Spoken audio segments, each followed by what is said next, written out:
What happens when Atlas shrugs?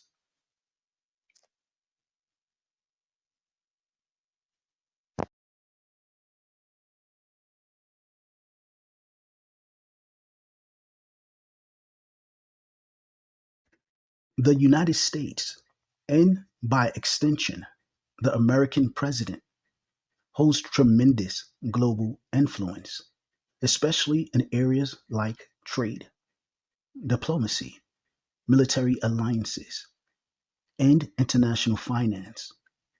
The US dollar remains the world's primary reserve currency, and American policies often shape the direction of global markets. Trade agreements, sanctions, tariffs, and even presidential statements can cause ripple effects across economies worldwide.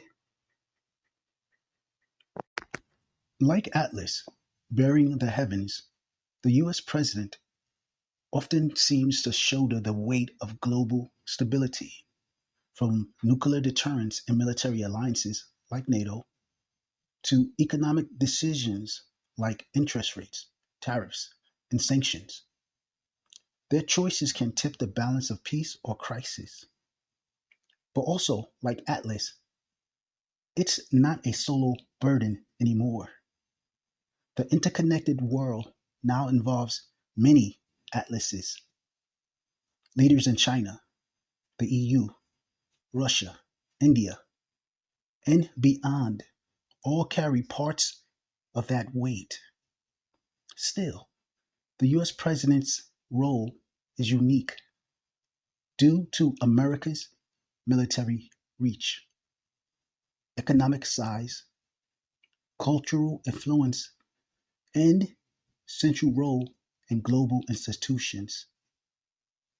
If the US president were to drop the world, akin to the Greek god Atlas, relinquishing his burden, the immediate and profound consequences would reverberate across the globe, reshaping international relations, security dynamics, and economic systems.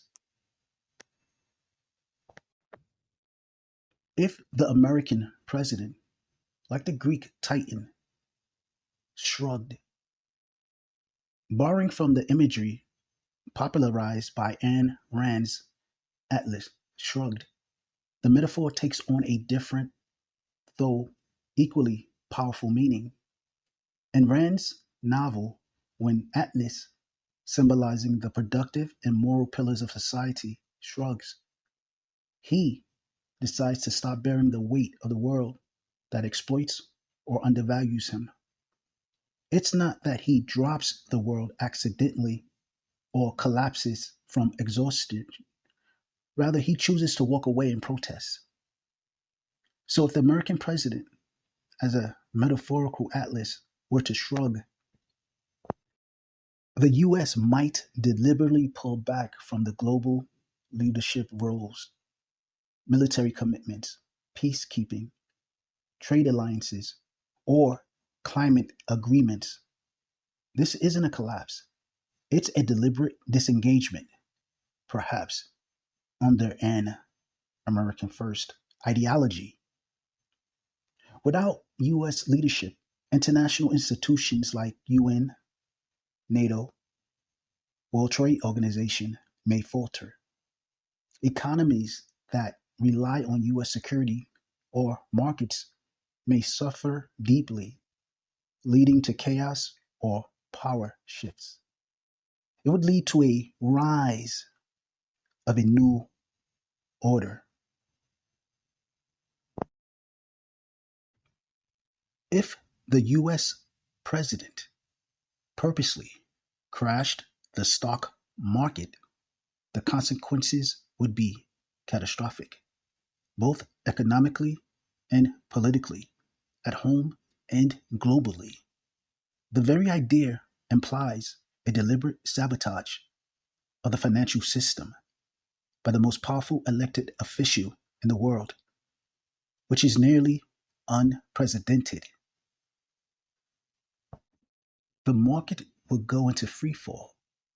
Stocks would plummet across all major indexes: Dow Jones, S&P 500, Nasdaq.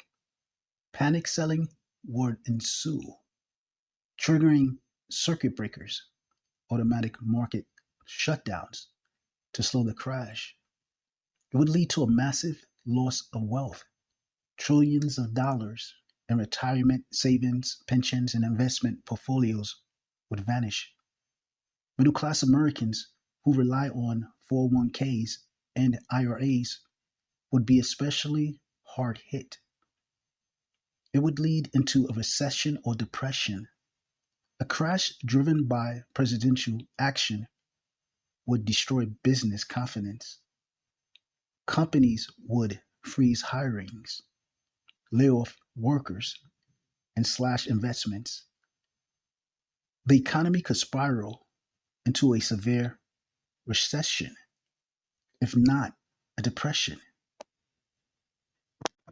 There could be a loss of faith in institutions. If the crash was intentional, it would trigger a constitutional crisis. Congress could move to invoke the 25th Amendment to remove the president as unfit for office. Civil unrest or protest would likely follow. Most global markets track or respond to Wall Street. A US driven crash will cause global contagion. International investors will pull money from US assets, leading to capital flight and global instability. And this scenario is exactly what Rolling Stone online magazine wrote in a recent article dated April 4th, 2025. Trump shares video about how he is purposely crashing the stock market. Several close allies of the president and ex officials told Rolling Stone they were at a loss of words when asked about the video. A modern day Atlas, a darker shrug. When Atlas turned. In the age of skyscrapers and satellites, Atlas still stood, not with marble limbs or sinewed muscle, but in the polished suit of a world leader. He didn't hold a globe on his shoulders, but rather the delicate balance of global markets, trust, and time. Each morning, he gave the signal. Markets opened, ships sailed, satellites beamed data, and currencies whispered across borders. Economies hummed because he said they could. But over time, Atlas grew resentful. He saw others jeer while standing on the platforms he built. They mocked him, doubted him, demanded more, yet offered only protest signs and think pieces in return. Let them carry the weight, he muttered. And then, one morning, he didn't shrug. He turned. He stepped aside, not in silence, but with a press conference. I decided, he declared, to let the system show its true strength. With one signature, tariffs shot up. Another, and alliances were dissolved. A whisper from the podium, and stocks trembled. A tweet, and trillions vanished in an hour. The world gasped. Markets seized. Leaders scrambled. And Atlas, he smiled. Not with joy, but with certainty. You wanted freedom from giants, he said. Now learn to stand without them. And as cities flickered in uncertainty, some whispered that Atlas had not shrugged at all. He had judged.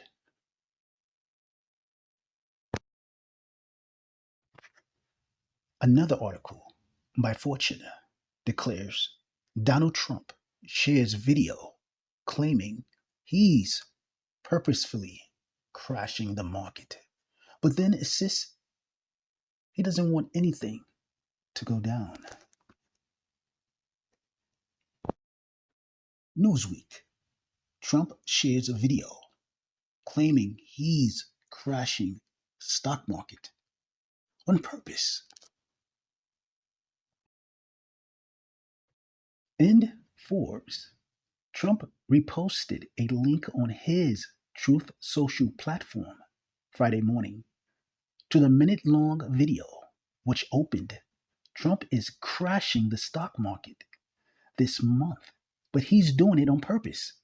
The short video, which promotes several falsehoods or misinformed claims, offers insight into Trump's thinking behind his new tariffs, widely panned among economists and across Wall Street, leading a downright bloodbath in the market as the S&P 500 index cratered 4.8% Thursday, the worst drop in nearly 5 years, followed by an even more painful 6% loss Friday.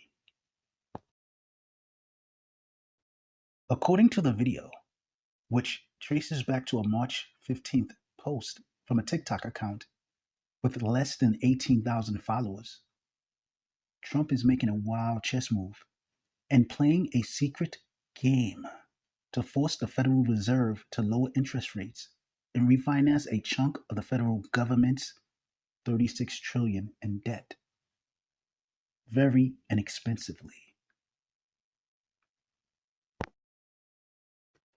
The notion that Donald Trump is playing a 4D chess game to establish his vision of a golden age for America is a perspective held by some of his supporters.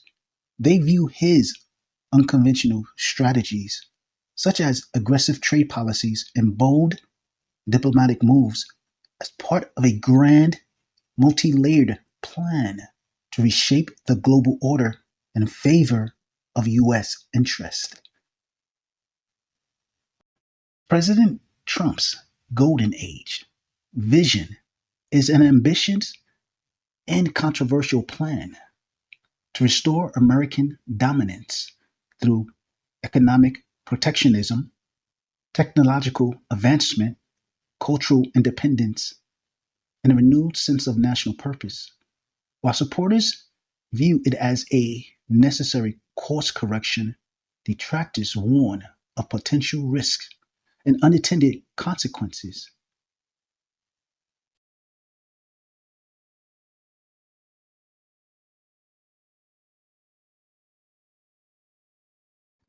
Some libertarians support Donald Trump, but their reasons and the extent of their support vary.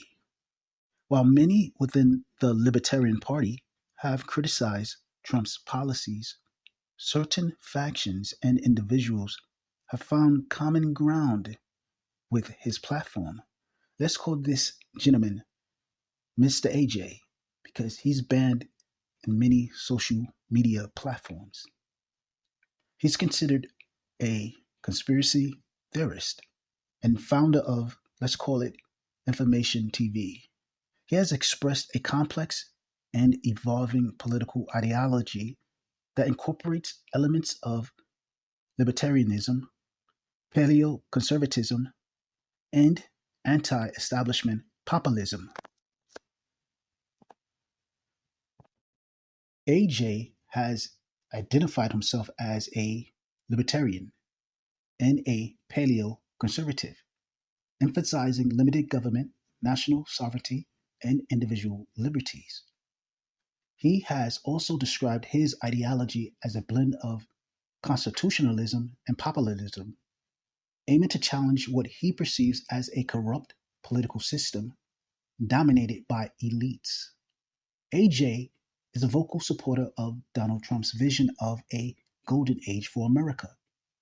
AJ has lauded Trump's presidency, describing him as already in the top three presidents of all time, comparing his impact to that of George Washington and Andrew Jackson. He has also referred to Trump's inauguration as the biggest event in human history. AJ enthusiasm aligns with Trump's rhetoric, which positions his administration as the beginning of a new American Renaissance. This alignment between AJ and Trump underscores a shared vision of challenging the political establishment and promoting a national agenda. AJ support is rooted in a belief that Trump's presidency represents a pivotal moment in American history, one that could reshape the nation's trajectory in line with AJ's ideological preferences.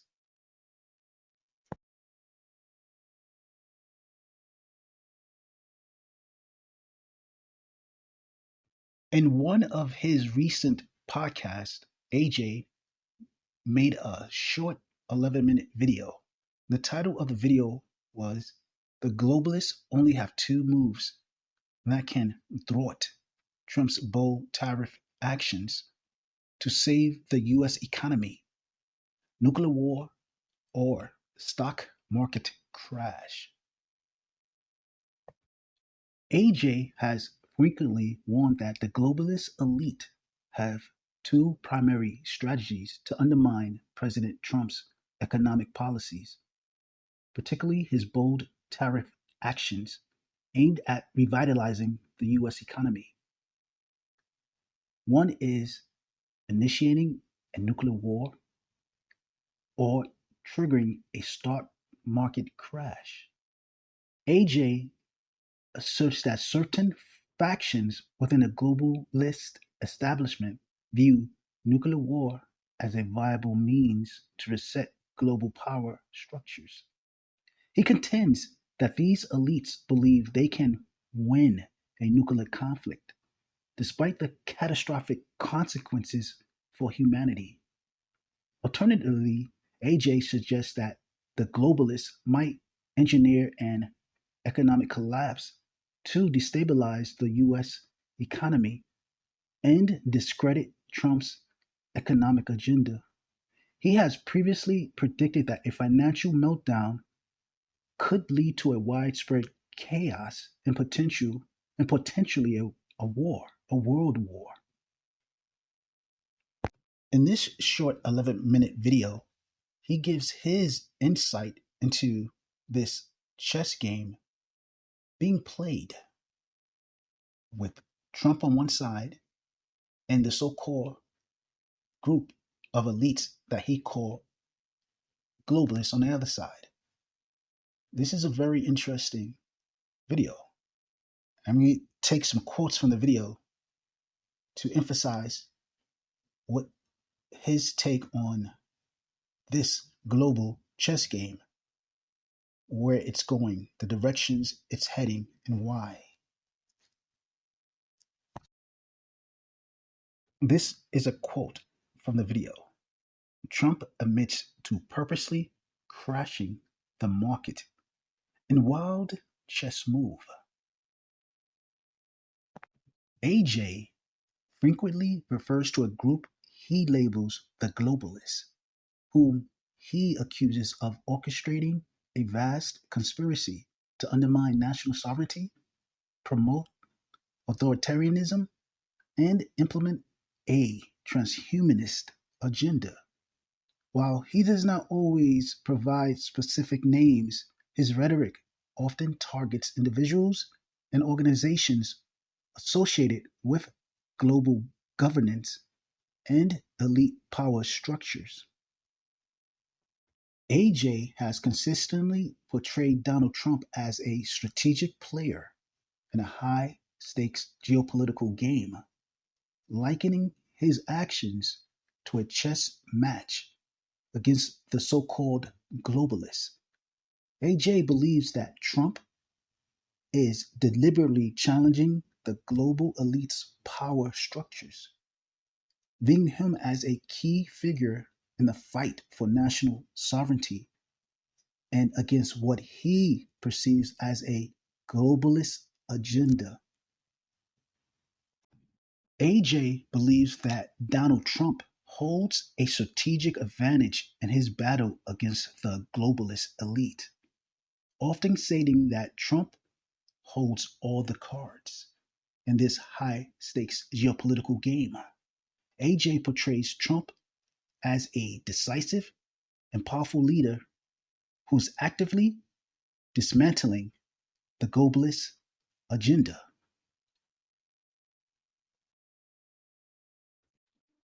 This is a quote from the video. Because we hold all the cards.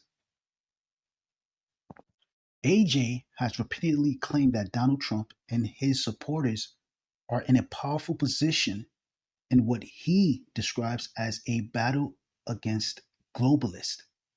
In his worldview, globalists are a shadowy group of elites, allegedly working to erode national sovereignty, individual freedoms, and traditional values. AJ portrays Trump as a central figure resisting this agenda, often suggesting that the former president and his base have the momentum, resources, or moral authority to win this ideological struggle.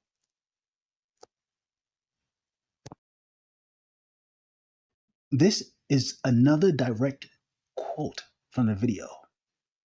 The only thing that can mess it up is a war with the Russians or the Chinese. AJ has repeatedly suggested that Donald Trump and his supporters are in a crucial battle against what he terms the globalists, and that a major conflict, such as a war involving Russia or China, could be the only factor that might prevent the Trump faction from prevailing. Furthermore, AJ has expressed concerns about the possibility of the U.S. being dragged into conflicts with countries like Iran, warning against involvement in what he perceives as endless wars orchestrated by globalist interests.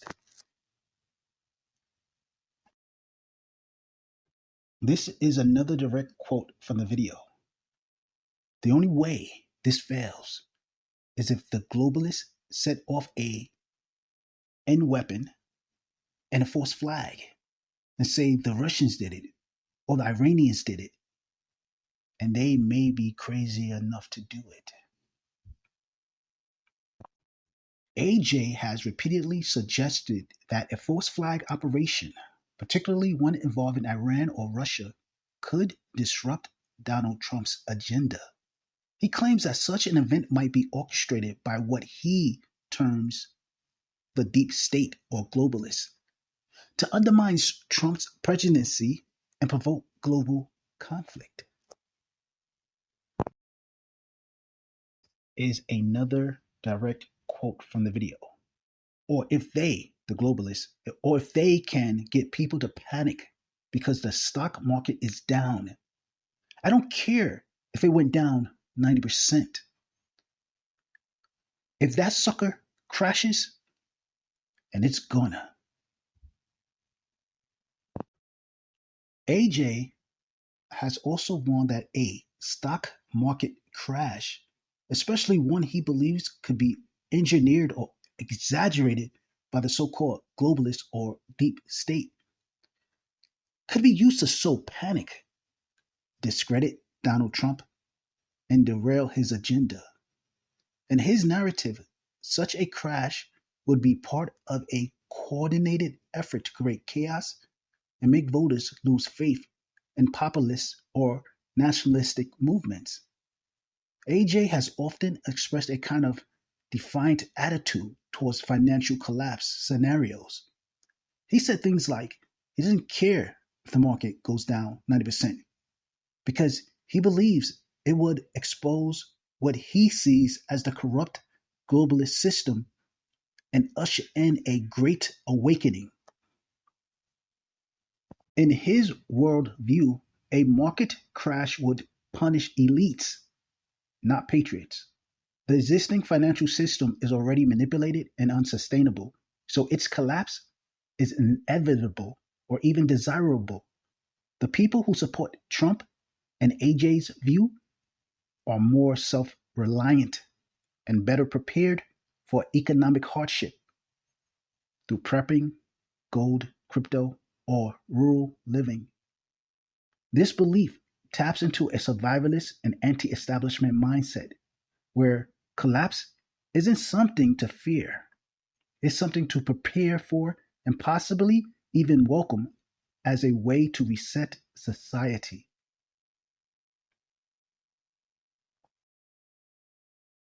This is another quote from AJ. Trump's vision and his understanding on how the globalists operate now is outperforming what I thought he could get done this fast. AJ has consistently portrayed Donald Trump as someone who not only understands the tactics of the so called globalists, but is actively resisting their influence.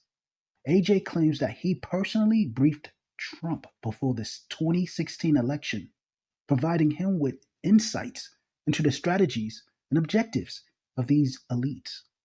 He considers this briefing his greatest achievement, asserting that he informed Trump about the methods of the globalists, the methods that they will employ to undermine his presidency. Another direct quote from the video. Okay, we got the incredible battle between the globalists and America and their attempt to bully us, ripping off America. AJ has repeatedly claimed that the globalists were bullying and ripping off America, a central theme in his long running narrative. He portrays these globalists as a transnational elite comprised of bankers, corporate leaders, and political insiders who he says have been exploiting U.S. resources, outsourcing jobs, weakening the military, and undermining national sovereignty for decades. So, this is another direct quote from the video. Peter Thiel declared end of the big banks, MAGA war with the Federal Reserve. So, this is a real fight. If you want independence from the globalists and you don't want to be under their great reset, so they can control you through a social credit score and dictate your every action, if you want 1950s 2.0, if you want back to the American dream, if you want security and peace, then you want this model. Peter Thiel's action and statements suggest a strong critique of traditional financial institutions and a preference for decentralized alternatives. The MAGA movement, led by Donald Trump, has been actively challenging the Federal Reserve's influence over the U.S. economy. AJ is vehemently opposed to the Great Reset and digital credit score systems, which he sees as a tool of authoritarian global control. AJ has often expressed a desire to see America return to what he portrays as the values and structure of the 1950s, a period he romanticizes as a time of strong families, national pride, religious values, economic independence, and limited government. Another quote from the video. Do you understand that you wanted a real revolution, my friends, my fellow Americans? You are getting it. AJ refers to the current political and cultural upheaval as a new renaissance, positioning it as a transformative moment in history. In his 2023 book, The Great Awakening, Defeating the Globalists and Launching the Next Great Renaissance, co-authored with Kent Hicken Lively and Stephen K. Bannon. AJ frames this period as a battle between freedom and authoritarianism. He suggests that the so-called globalists are orchestrating a transhumanist revolution aimed at establishing an authoritarian world government, which he believes would result in the death of the vast majority of the world population and the emergence of a new super race. AJ views this new renaissance as a counter movement to the Great Reset, a concept promoted by the World Economic Forum that envisions a global economic overhaul. He criticizes this initiative, labeling it as a plot by the elites to control humanity. In contrast, AJ advocates for a resurgence of traditional values, national sovereignty, and individual freedom as the foundation for this new era. This is another direct quote from the video. This is a total global political shakeup and a realignment. This is war. He also stated in the video, my primary mission is destroying the globalist. AJ has openly stated that his mission is to destroy the globalists. This idea is central to his worldview and media empire. He frequently describes himself as a warrior in an existential battle against what he calls the globalist agenda, a term he uses to refer to a shadowy network of elites, including international bankers, tech giants, and political figures who he claims are working to enslave humanity through surveillance, censorship, open borders, and transhumanism.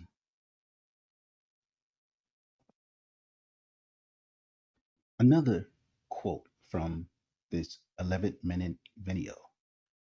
Remember how the Rothschilds took over the British Empire in the Battle of Waterloo in 1815. How they do that? Well, they only said Wellington lost to Napoleon. The stock market crashed over 98%, and they brought it up, all of it for pennies on the pound. And then they took over the British Empire, and the rest is history. AJ has often cited the Battle of Waterloo in 1815 as part of a larger narrative about elite manipulation of financial markets. Nathan Rothschild allegedly received news of the British victory at Waterloo before anyone else. He then deliberately sold British bonds on the London Stock Exchange, giving the impression that Britain had lost. Panic ensued and investors dumped their holdings, crashing the market. Rothschild allegedly brought up assets for pennies on the pound just before announcing the British had actually won, causing a massive rebound and cementing his financial power. AJ uses this story to warn that if modern markets crash today, well positioned elites or anyone, such as central bankers, hedge funds, or globalists, could pull off similar moves, scooping up distressed assets while the public suffers. Anyone who is well positioned.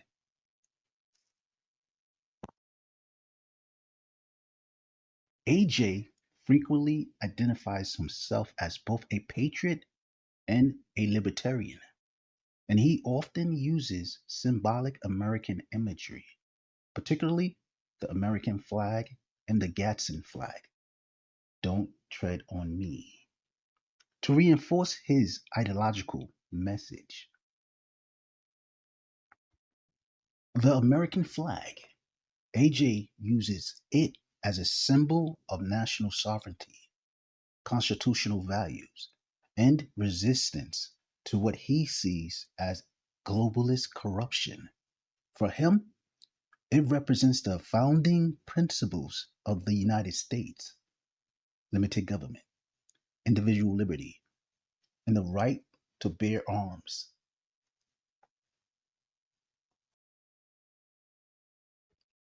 The Gadsden flag, don't tread on me. Gadsden flag, don't tread on me. This Revolutionary Era symbol is especially popular among libertarians and populists. AJ uses it to emphasize resistance to tyranny, personal freedom, and government overreach.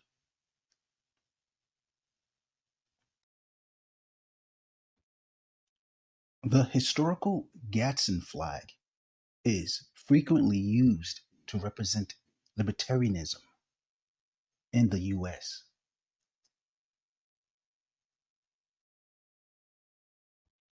Libertarianism, libertarianism, from the French libertaire, literally free and egalitarian, or from Latin libertas, freedom, is a political philosophy that holds freedom, personal sovereignty, and liberty as primary values.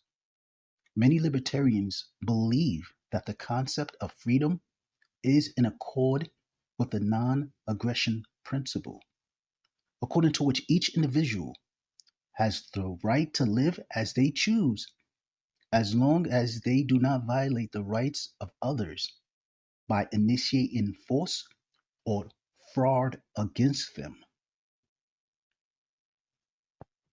Libertarians advocate the expansion of individual autonomy and political self determination, emphasizing the principles of equality before the law and the protection of civil rights, including the rights to freedom of association, freedom of speech, freedom of thought, and freedom of choice.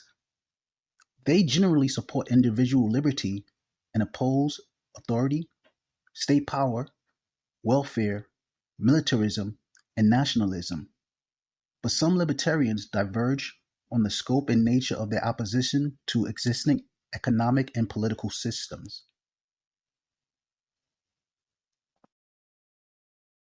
Libertarianism in the United States.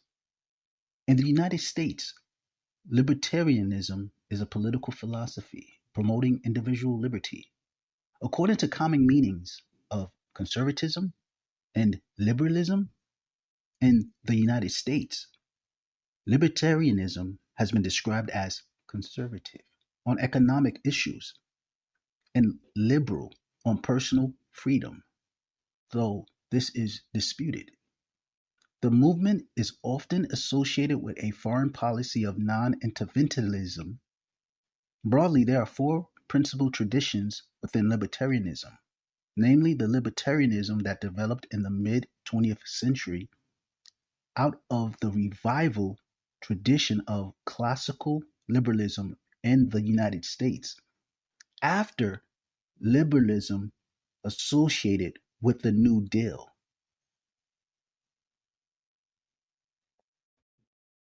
Classical libertarianism in the United States.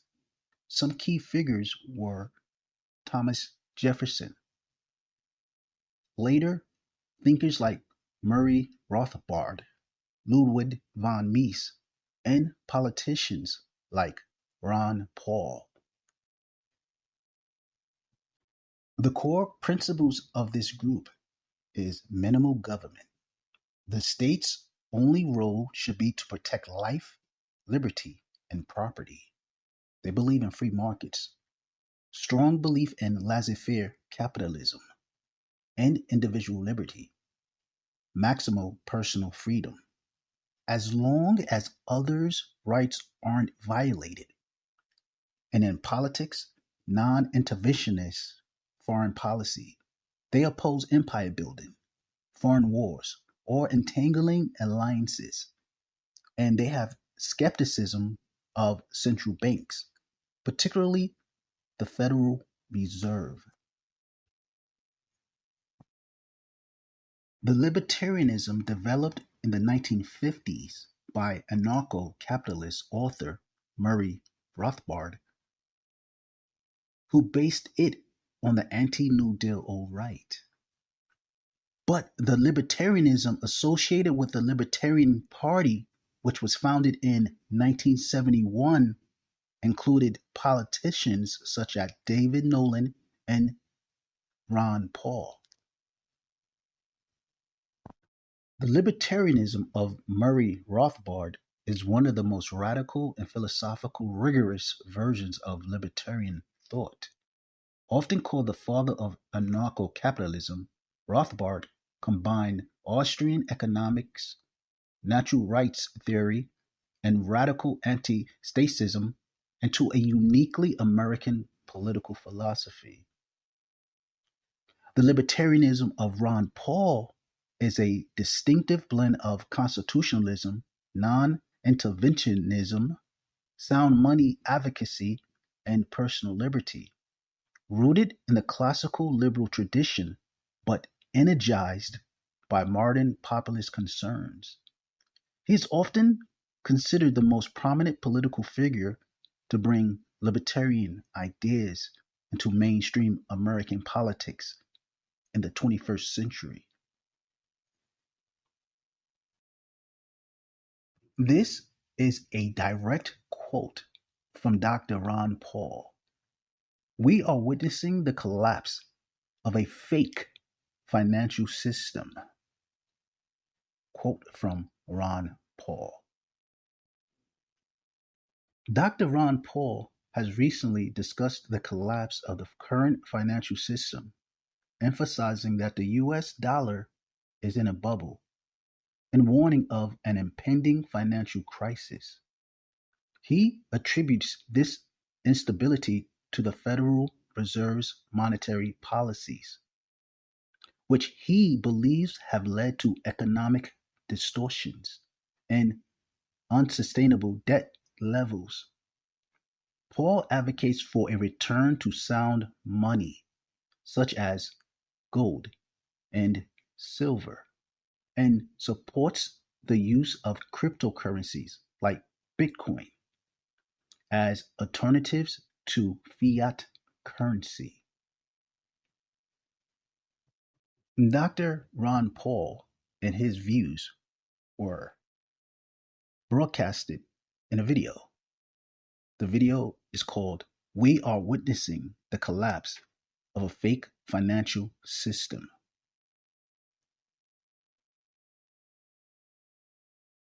This is a direct quote from that video. This might be the beginning of the end of a whole currency and a reserve system. that we've been living with, half heartedly, for a long time, especially since World War II. Ron Paul is referring to the Bretton Woods system established in 1944, which made the US dollar the world's reserve currency, initially backed by gold.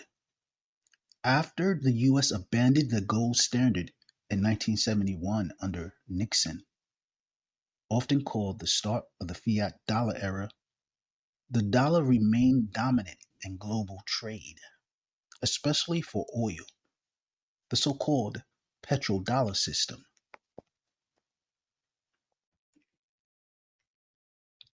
Paul believes this system is unsustainable due to massive US debt and endless money printing by the Federal Reserve.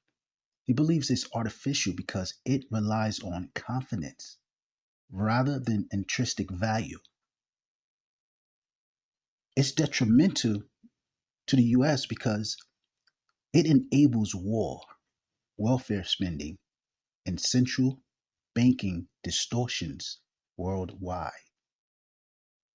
He has warned for years that when trust in the dollar collapses, global markets could shift towards hard assets like gold and silver, decentralized alternatives like Bitcoin, or bilateral trade in other currencies, the yuan, the ruble, etc. I would like to repeat this point.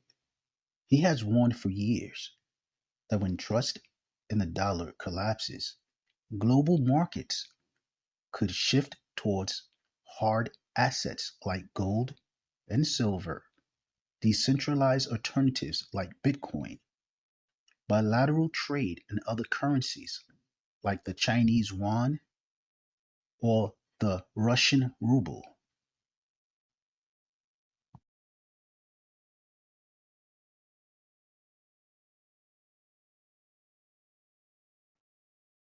The right libertarianism associated with people such as Murray Rothbard and Robert Nozick, whose book Anarchy, State, and Utopia received significant attention in academia, according to David Lewis Schaeffer. It's the dominant form of libertarianism in the United States. Right libertarianism is the dominant form of libertarianism in the United States, especially in popular discourse, in media, and political activism. Right libertarianism emphasizes strong property rights, free market capitalism, minimum or no government involvement in the economy, individual liberty in personal and economic life, skepticism of taxes, regulations, and welfare programs. It draws from classical liberal thinkers like John Locke, Austrian economists like Ludwig von Mises and Friedrich Hayek, and modern advocates like Murray Rothbard, Milton Friedman, and Ron Paul.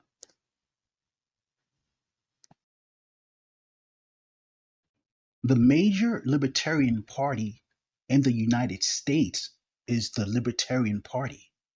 However, libertarians are also represented within the Democratic and Republican parties, while others are independent. Yellow, a political color associated with liberalism worldwide, has also been used as a political color for modern libertarianism in the United States. The Gadsden flag and pine tree flag, symbols first used by American revolutionaries, are frequently used by libertarians and the libertarian leaning Tea Party movement. Although libertarian continues to be widely used to refer to anti state socialists internationally, Its meaning in the United States has deviated from its political origins to the extent that the common meaning of libertarian in the United States is different from elsewhere. The Libertarian Party asserts the following core beliefs of libertarianism. Libertarians support maximal liberty in both personal and economic matters. They advocate a much smaller government, one that is limited to protecting individuals from coercion and violence. Libertarians tend to embrace individual responsibility, oppose government bureaucracy and taxes, promote private charities, tolerate diverse lifestyles, support the free market, and defend civil liberties.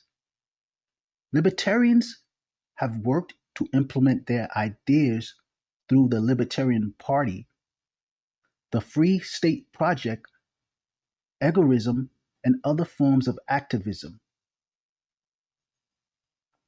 This form of libertarianism is popular in the United States or dominant for several reasons. The US political culture is rooted in distrust of government. It supports private rights or private property rights, and it supports rugged individualism. Ronald Reagan and Ron Paul also had major influences in this political party or philosophy. Reagan era Reagan era conservatism merged with libertarian economics, and Ron Paul popularized these ideas in the 2000s. It also has institutional support, like think tanks such as the Cato Institute and the Mises Institute, and through media like Reason Magazine, and also online communities promote right libertarian ideas. The left libertarian or libertarianism party has lesser support. This party emphasizes anti corporatism, it supports egalitarianism and social justice.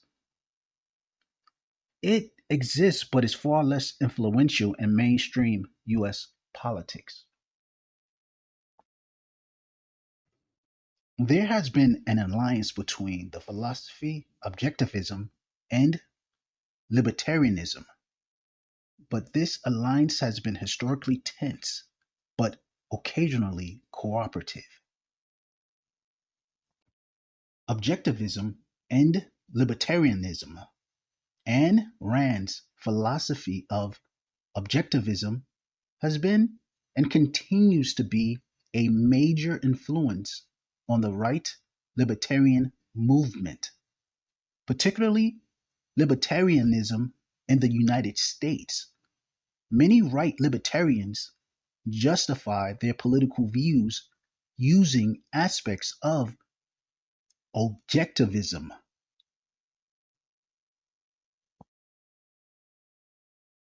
Ayn Rand's, the author of Atlas Shrugged, influence on libertarianism is substantial, though often complicated. While Rand rejected the libertarian label and criticized the movement, her philosophy of objectivism, especially its moral defense of capitalism and individual rights, had a profound impact on the growth and intellectual foundation of American libertarianism. Ayn Rand's influence on libertarianism. The United States Libertarian Party first candidate for president, John Hospers, credited Rand as a major force in shaping his own political beliefs. David Boaz, executive vice president of the Cato Institute, an American libertarian think tank, describes Rand's work as squarely within libertarian tradition. And some libertarians are put off by the starkness of her presentation and by her cult following. Milton Friedman describes Rand as an utterly intolerant and dogmatic person who did a great deal of good. One Rand biographer quoted Murray Rothbard as saying that he was in agreement basically with all Rand's philosophy, and that it was Rand who had convinced him of the theory of natural rights.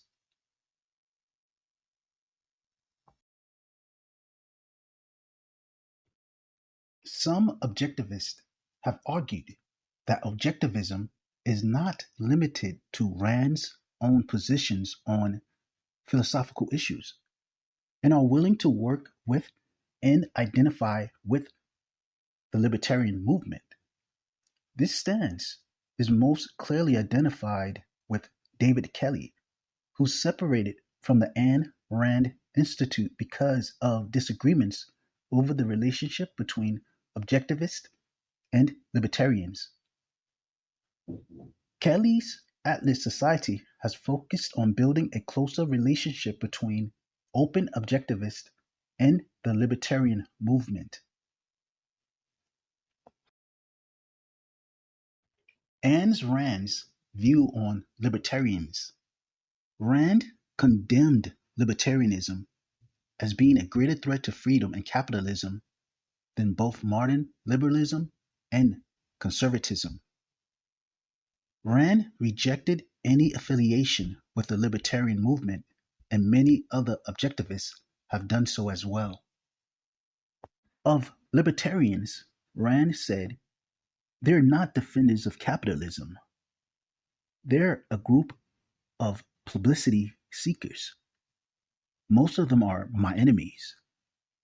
I've read nothing of libertarians when I read them in the early years that wasn't my ideas badly mishandled, the teeth pulled out of them with no credit given. In a 1981 interview, Rand described libertarians as a monstrous, disgusting bunch of people who plagiarize my ideas when that fits their purpose. Responding to a question about the Libertarian Party of the United States in 1976, Rand said, the trouble with the world today is philosophical. Only the right philosophy can save us. But this party plagiarizes some of my ideas, mixes them with the exact opposite, with religionists, anarchists, and every intellectual misfit and scum they can find, and call themselves libertarians and run for office.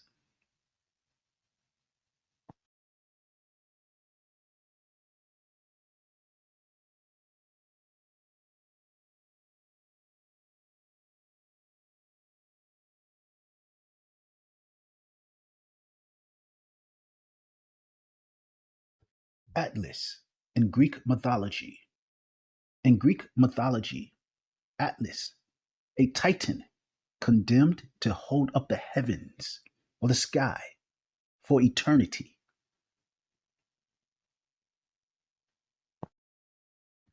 Ayn Rand's central metaphor in Atlas Shrugged is that of Atlas struggling, where the productive elite, the thinkers, inventors, entrepreneurs, and industrialists go on strike against a society that exploits them.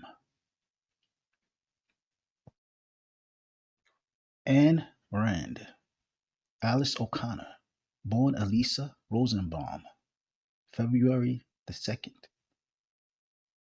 or January 20th, 1905, died March 6, 1982, better known by her pen name, Ayn Rand, was a Russian American writer and philosopher. She is known for her fiction and for developing a philosophical system, which she named objectivism. Born and educated in Russia, she moved to the United States in 1926. After two early novels that were initially unsuccessful and two Broadway plays, Rand achieved fame with her 1943 novel, The Fountainhead.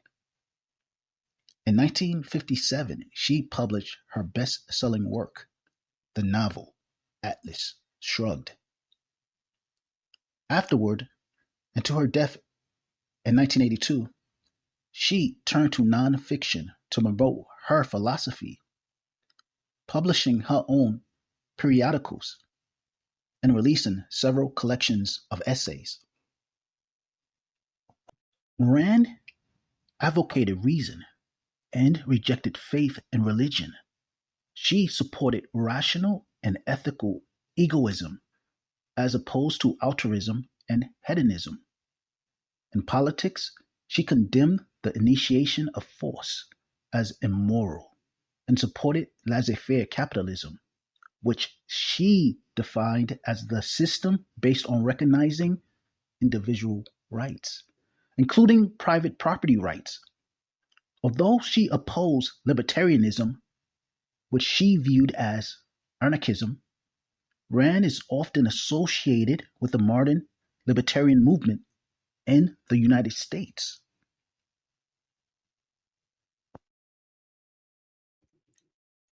Ayn Rand, Atlas Shrugged.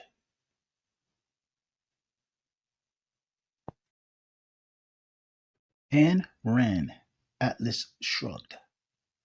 Ayn Rand's Atlas Shrugged is a novel first published in 1957 that explores themes of individualism, capitalism, and the role of government in society.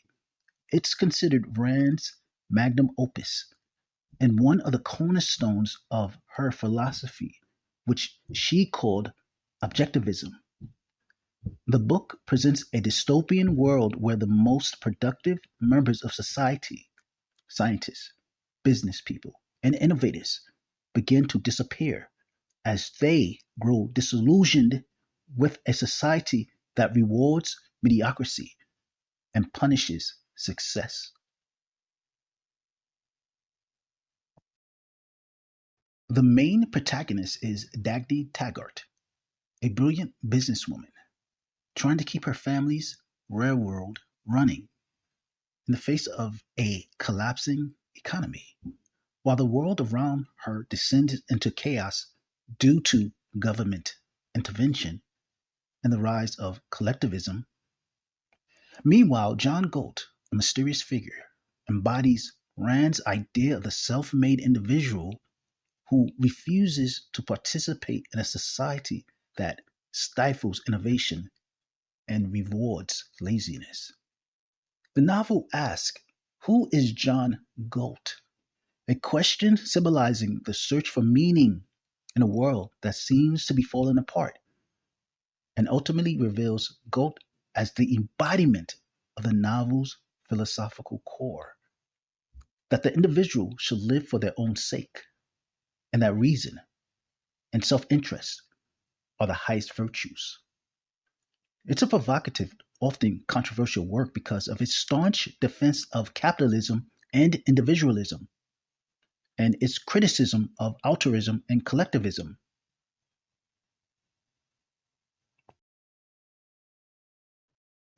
Donald Trump and Ayn Rand by Robert Reich.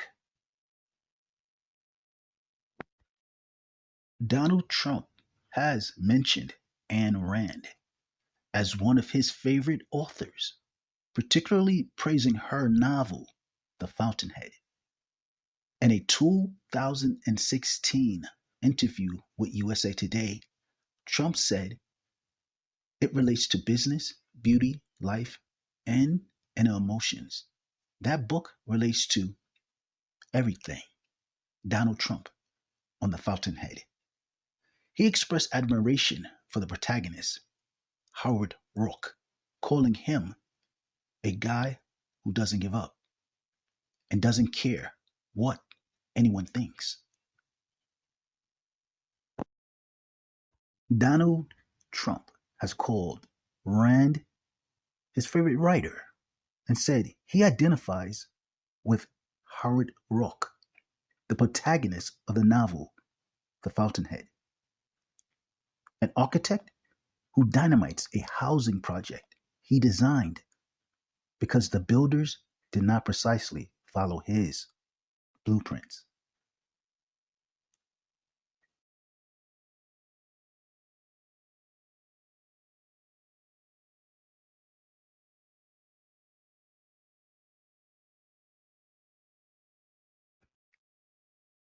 Rex Tillerson, Secretary of State under Trump, called Rand's Atlas Shrugged his favorite book. Former Trump CIA chief Mike Pompeo cited Rand as a major inspiration. Andrew Puzder said he devoted much of his free time to reading Rand. Paul Ryan, former Republican leader of the House of Representatives, required his staff to read Rand. Rand fans are also found at some of the highest reaches of American business. Uber's founder and former CEO Travis Kalanick has described himself as a Rand follower. He applied many of her ideas to Uber's code of values. Kalanick even used the Fountainhead's original cover art as his Twitter avatar. Ronald Reagan professed to being a follower of Rand. His policies and those of his contemporary conservative leader, Margaret Thatcher of Great Britain, appear to draw inspiration from her thoughts and writings. Ayn Rand faced significant criticism from both the political left and right, as well as from academic philosophers. While her ideas have inspired many, her philosophy of objectivism was and still is controversial in multiple intellectual and ideological circles. One of her critics was John Todd, theologian. John Todd was an American pastor, preacher, and writer who became well known in the late 20th century, particularly for his work in Christian apologetics and his criticism of the New Age movement. John Todd was a prominent critic of occult practices, and he is most often associated with his warnings about the danger of secret societies, witchcraft, and the broader New Age spiritual movements. He claimed to have been a former member of such occult organizations, though his personal story has been controversial and some of his claims were met with skepticism by others.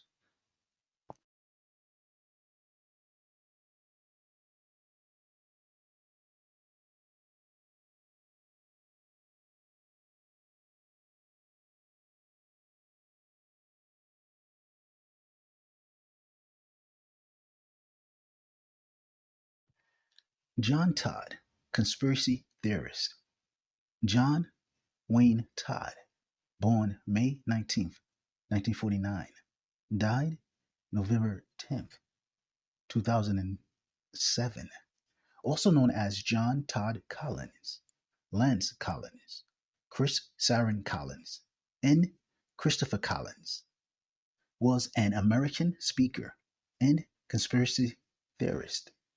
He claimed to be a former occultist who was born into a witchcraft family before converting to Christianity.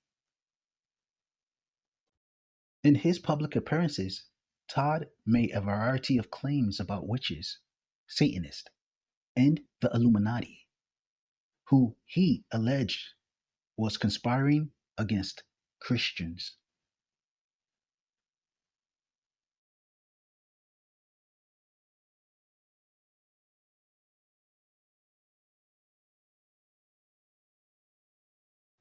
Tabernacle of Hate, Seduction into Right Wing Extremism by Kerry Noble is a compelling first person account of how a small Christian community in rural Arkansas transformed from peaceful religious beliefs into a violent paramilitary extremist group. Noble's narrative offers a rare insider's perspective on the psychological and ideological dynamics that can lead individuals towards radicalization. In Tabernacle of Hate, Seduction into Right Wing Extremism, Kerry Noble discusses the influence of John Todd on the radicalization of his group. In 1978, Noble's group was introduced to Todd through an audio cassette, which he describes as a pivotal moment that significantly altered the group trajectory. Todd's message, which included apocalyptic warnings and conspiracy theories, resonated deeply with the group, leading them to embrace a more militant extremist ideology.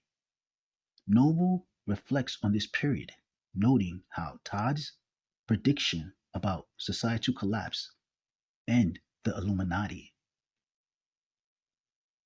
John Todd identified himself as a former member of an organization called the Grand Druid Council of 13, the witchcraft innermost circle of the organizers for a one world government. He introduced us to terms like the Illuminati, the Bilderbergers, the Council on Foreign Relations, the Trilateral Commission, the Federal Reserve System, and the international bankers. He mentioned the Masonic Lodge, Satanists, and others he claimed were involved in a worldwide conspiracy to rule the world for the devil. John Todd taught that the mystery religion of Babylon, with its Trinitarian worship of Isis, Horus, and Seb, and its mother son worship, remained underground until Constantine made it the state religion of so called Christianity in the 4th century. Emperor Constantine's role in shaping Christianity led to a fusion of Christian doctrine with elements of ancient Roman and mystery religions.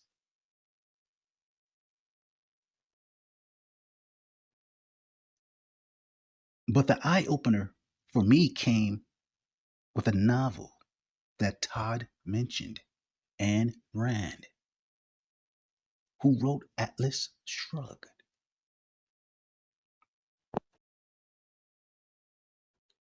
Ayn Rand wrote Atlas Shrugged in the 1950s.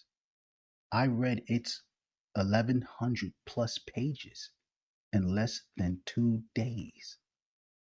The book absolutely overwhelmed me.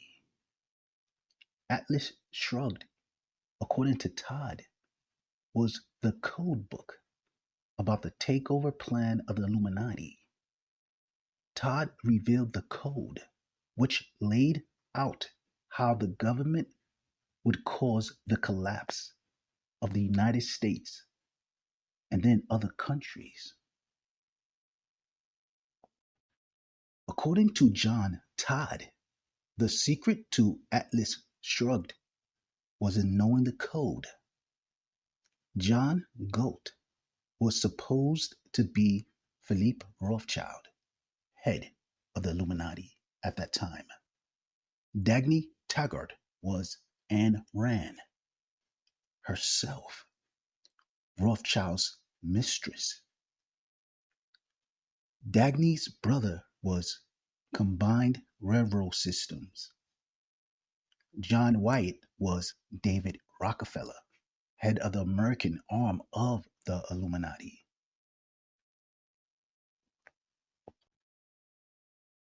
Hank Reardon was the steel industry. Francisco de Antonio, the copper industry.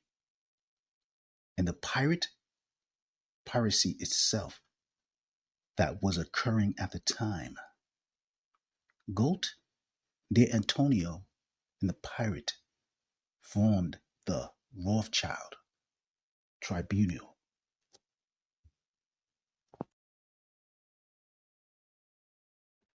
The tribunal in the book went around convincing certain major corporation presidents of the Illuminati philosophy and plan, getting the corporate heads to bankrupt their own businesses. The owners of these companies would then vanish and leave with either Galt or D'Antonio to a retreat area in the Colorado mountain regions, the code name for the Bermuda Triangle, the place where the key figures of the Illuminati would be when the world system crashed.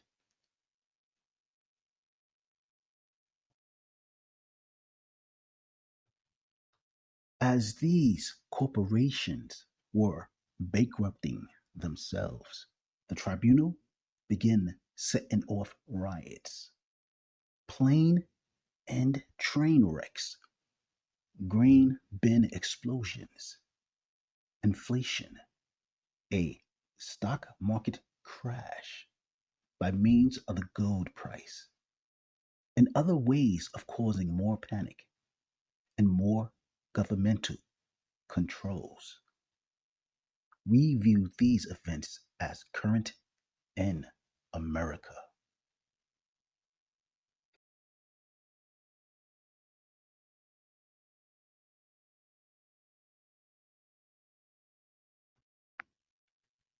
US China Trade Chess Championship. The US China tariff conflict has some surface level similarities to the conditions described in Atlas Shrugged. Some people do believe that a secret hand or hidden force is manipulating both China and the United States to engineer conflict, disrupt global stability, or reshape the world order. These ideas are especially common in conspiracy theories, political commentary, and some alternative media spaces.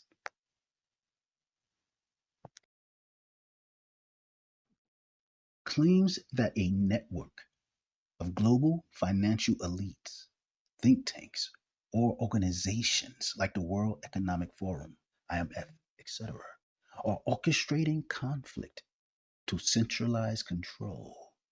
Conflict between China and the US is seen as manufactured chaos to justify economic resets or new political structures, central banks, digital currencies, one world governance. Some argue that arms manufacturers, defense contractors, or intelligence agencies benefit from tension and war preparation.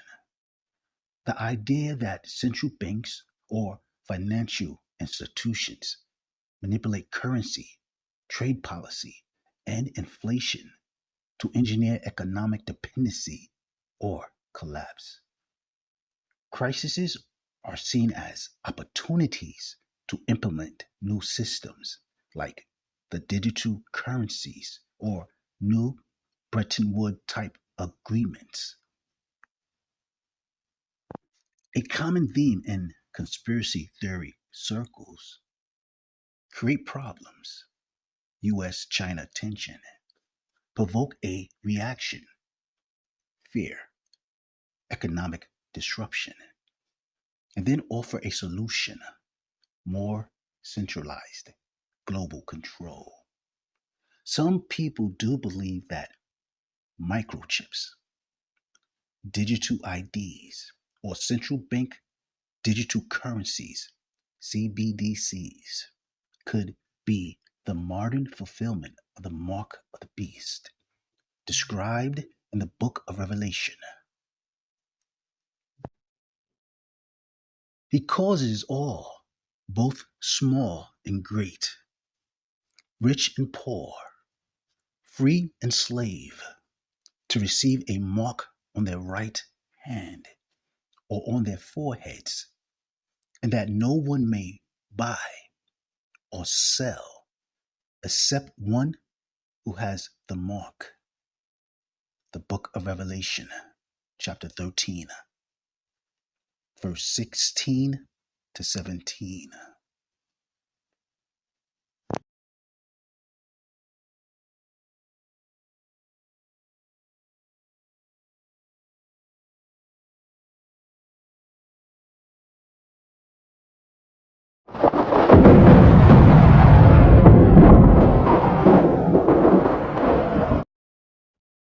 Universal Center for Renovation presents historical and biblical Israelites.